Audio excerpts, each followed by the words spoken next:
Hmm. So good. So good. So I'm on extremely late. And we'll see if anyone gets on here. Again, they do, they don't, they don't. Not the point here. The point is to support you guys. So hopefully people will jump on, but um, don't mind my wacko crazy hair. Trying to get my life together, you guys. I have been so out of it. Um, not feeling well, and don't worry, it's not the COVID, but just been having some feminine stuff going on and trying to figure that out. So it's been a challenge, and I have been through a whirlwind of chaos, and I don't know how you guys feel or what's going on in your life. Please speak out. I love to hear your insights about what you feel is going on. But this year has been probably, I would say, the hardest year, um, that the biggest challenge and the hardest year we've had to go through. Um, it seems like, well, maybe not ever, but ever. And I think the challenge is coming in from, like, we've gone through wars, and I think I was reading this article where it says, like, even in the Great Depression, people weren't as high in anxiety and stress as they are now. And I think a lot of it has to do, with the fact that everything's digital media. We have people that are not as connected socially. Good morning, Kevin. And I think because of that, it's causing even a harder way for us to express, articulate the experiences we're having around the state of the world at this point.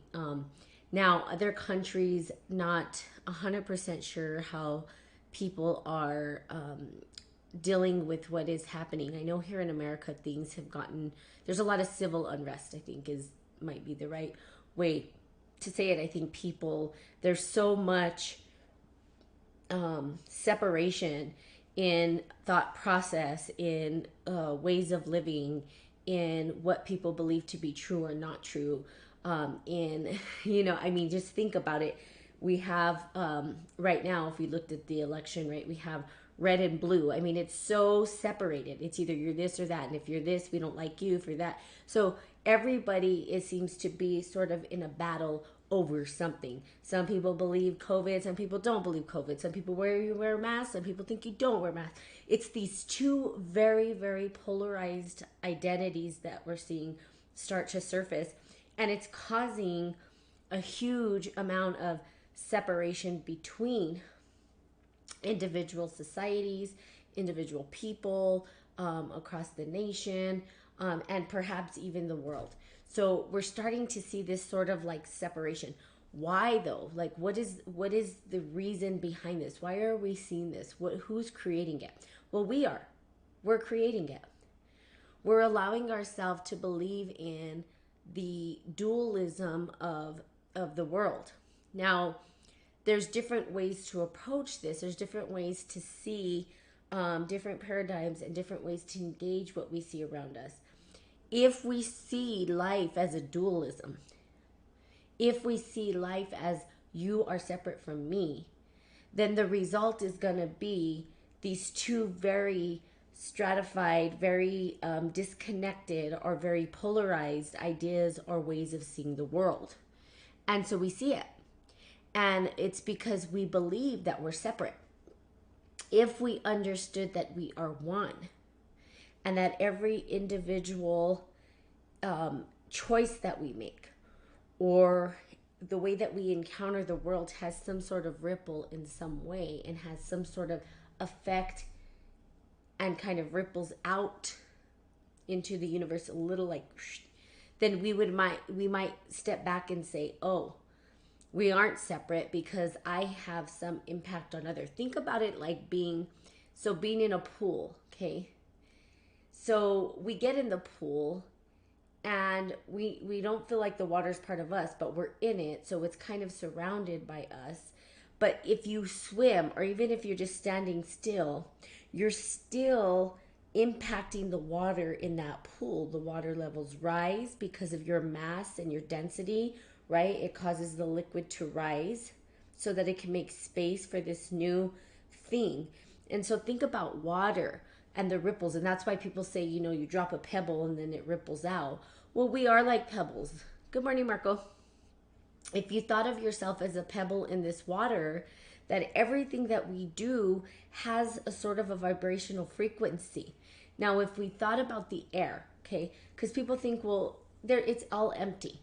But the reality is there are particles. If you looked at the sun beaming in a window and you really looked closely, you'd see all these sort of particles floating, right?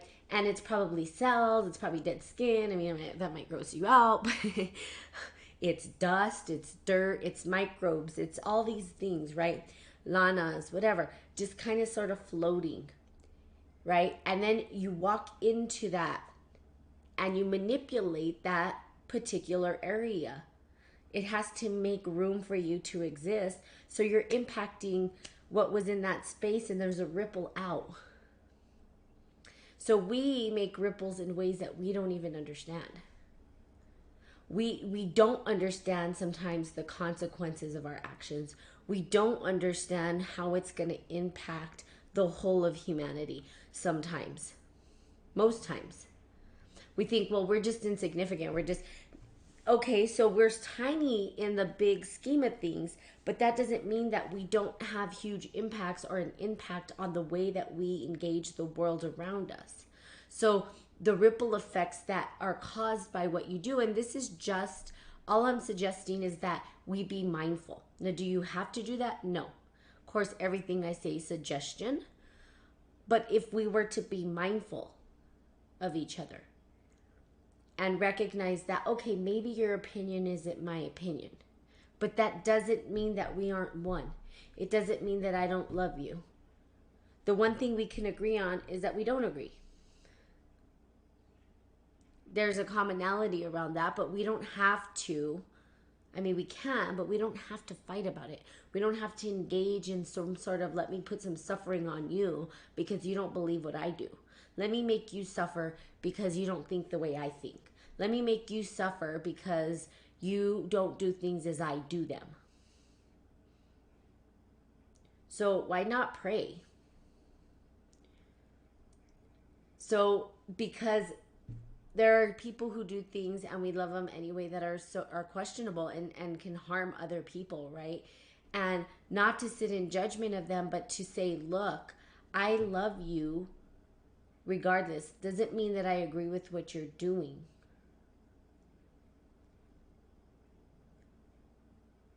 That I'm not going to make the same choices you do, and perhaps I will try to support you so that you can see life through this lens.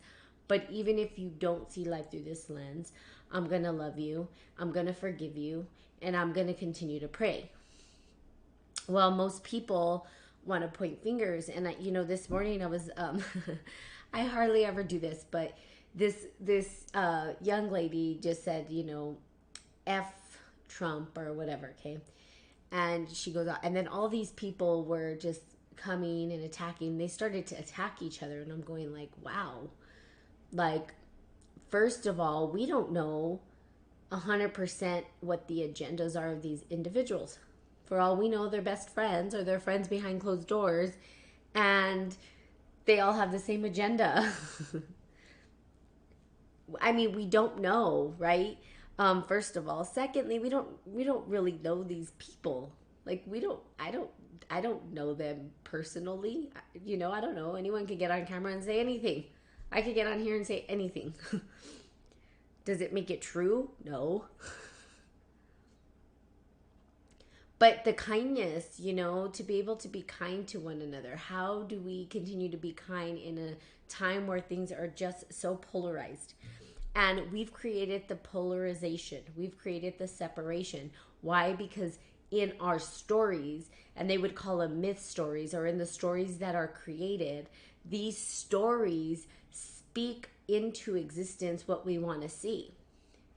It's like a self-fulfilled prophecy. But I will say that there are patterns that we understand in this three-dimensional time space that continue to sort of cycle over and over and over and over and over again. Why is that? Well, that maybe that's just the pattern, and maybe that's how 3D operates. Maybe that's how the third dimension operates, in sort of this hierarchical, separation. Things are all disconnected rather than integrated. Now, to get to a space of fourth density or fifth density or dimensions, which I think too, they're separate, different things that we have to recognize and really embody the fact that we are all one. Now, understanding it conceptually is one thing. And I've talked about the conceptual part of it, like thinking about it. Well, we think about it, we're like, oh yeah, well, we're all one. Okay, but practicing it is a totally different thing. How do you practice that? How do you practice being integrated into wholeness or oneness? How do you bring yourself to recognize that the very people that frustrate you are you? Again, I've talked about this before. It's like the projectiles, right? In Inception. You can think of it that way. It might be the easiest way to sort of understand how you could be each character that shows up in this world, and that you are interconnected and integrated. Even internally with our own self, we have this sort of rational mind and this intuitive mind. And these two kind of fight with each other at some times. And sometimes they fight with each other to the point where one shuts the other one out, puts a brick wall and says, oh no, you're not going to exist ever again. And we have, there's clinical names for stuff like this, like sociopaths and stuff like that, where they have no emotional feeling. Then you have these other people that are emotional, and they call those people depressed or bipolar or whatever kind of label they want to put on it. Really, all it is the not being able to accept both parts of the brain, or both parts of our existence, which is, one is very tangible and material, and the other one is very intangible and not material. Like our thoughts. Our thoughts are not tangible. You can't touch them. Where do they come from? How do we have them? How are we having this cognition? Yeah, we could say that the sensories of our body, and the sensations and the touch and the vibrations and the hearing and everything that we have created this ability to have a thought. But we still can't touch a thought. We can only imagine it. In our head, we imagine the thought. But we can't necessarily touch the thought. Being material and unmaterial. Now, how do we weave the two in together? And some people will say, well, I'm going to make my thoughts become reality. I'm going to make my thoughts come into existence through art, through the different ways that we express ourselves, through this, like, technology was a result of that. But it took that intuitive, creative part to start to think outside the box, or to start to think a little bit differently, to start and shape a new world. So that's what it's going to take for you to recreate the world that you want to see for yourself, for your family, is looking at it. So do it or don't. It's up to you. But looking at yourself and saying, how do I get to create something different? How do I begin to shape the world that I want to see? How do I begin to shape and mold the family dynamics that I want to see in my family? Because oftentimes we don't see things the way we want to see them, and yet we don't understand why. And I'll say that some things I think are just embedded in the pattern and never leave in this three-dimensional time space. Like, it's like, well, how do I fix this or change that? Well, I don't know. Maybe you don't. Maybe it's just that way. But then there are things that we can mold and maneuver and switch. I mean, I have patterns in my life, for instance, that don't change. I've done everything. The only thing that can change is the way that I approach it or feel about it. And that's not a tangible thing. That's a mental thing. It's a thought. It's something that can't be touched. So if we're looking at it from that perspective, we can say, okay, we sort of have this tangible, we have this untangible. How do I get through both of these things? How do I integrate both of these? If they exist within me and then they have an impact and a ripple effect on the world, how do I stand in awareness, right? In awareness of this, and then how do I maneuver my body through this matrix, or this understanding of these untangible things into the tangible world, not doing harm, but supporting and doing good, or having good intentions, or intentions of supporting others into the light or their birthright, or supporting the individual. So again, it's super, super, super complex. We're at a state right now where we're seeing a lot of so even the light and the dark, we're seeing a lot of this icky, dark stuff start to surface. Why? Because we're putting light on it. When you put light in the darkness, you're gonna see things you never saw before. Some of them displeasing, some of them foul, some of them things we just want to put back in the dark. But we must illuminate it to heal it, so that maybe there's some consciousness too. Because if we put light in the dark, where maybe there was something that didn't even realize light existed, and then now it illuminates, and it's like, oh, I didn't even realize light existed, and now light does. And so again, we're in this really polarized world at this point. Now, in the postmodern era, we talk about the different consciousness and the different paradigms that in this particular era, and when we're talking about this particular way of looking at the world, it is very dualistic. Duality exists. Oh, well, there's this or that. But I'm saying, no, the duality only seems like it exists. It's not the truth. With the capital T. We are all one. We are all interconnected. And what I do for here impacts you in some way, believe it or not. You would even know how, in what way. And I'll give you an example. I went to this this little gathering of friends. And it was my friend's birthday. And in the gathering, there was this guy there, and we were like, you look familiar, you look familiar. And it turns out that he dated my aunt, which was interesting. And I was like, oh, you dated my aunt when she was younger. This is cool. Okay, cool, whatever. But how do I know that a conversation that they had years ago may have impacted his life, that may have impacted the conversation we had, or the conversation that they had years ago impacted the way that she perceived the world, and somehow that got projected on me? I don't know that, because you don't know. How do you know? How do you know how you're impacting the world? What I say to somebody today, 10 years down the road, may be impacting somebody else, because that person had an experience of me, and now they're talking about that experience with somebody else, and there's an impact. Or the way that they see their mind and engage others. Like, for instance, well, I'm engaging people different because maybe I did coaching, and now I'm seeing the world from a different place. And now when I go engage my wife or my children or my work or whatever it is that you're engaging, that you have some impact in that, and who knows where that's going to ripple.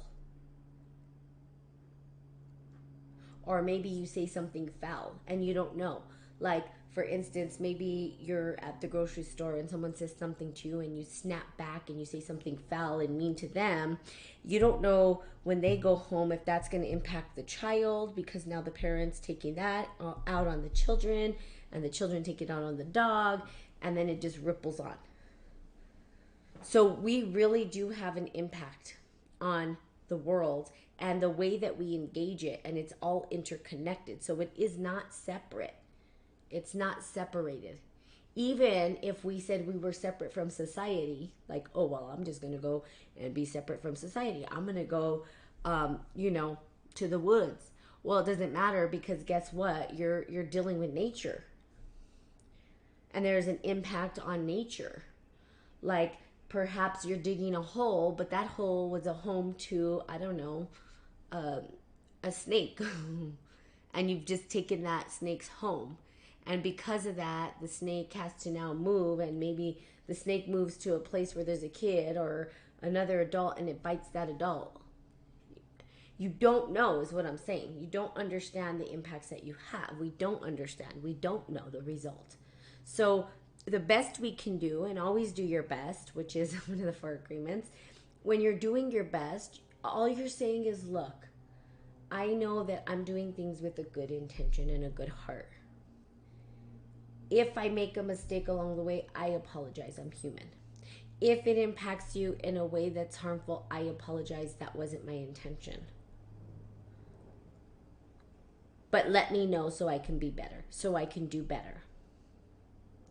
And then after that, you keep moving along. So I'm not saying that mistakes aren't going to happen, because we're human.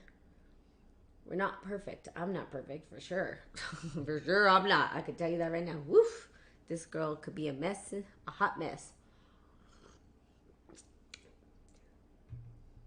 But at least being cognizant and aware of the impact that we may have on others is what's critical. Okay, so really think about that. Or don't, up to you. So I will leave it at that. I'm going to try to get up a little earlier tomorrow. Hopefully, I don't think anybody's watching this, but that's okay.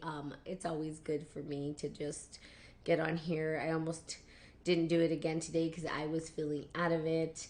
But I said, you know what? No, I love engagement. I love giving back somehow, some way, and hopefully this will have an impact in somebody's heart and mind and soul in a way that'll support them to sort of maybe find harmony and peace and that balance and tranquility between what we're seeing as this big polarity of things, and that we can maybe integrate it together. And that's my hope for you.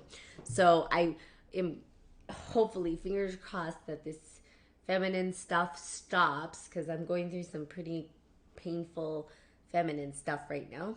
Lots of cramps, okay? Just very off the wall kind of cramps. But that I feel better so that I can come tomorrow. Because, pray for me, because I do not like missing Spirit and Coffee, because, well, it helps me, and I hope that it helps you. So there you have it. So I love you guys. Have the best Wednesday ever. And I will be seeing you all tomorrow.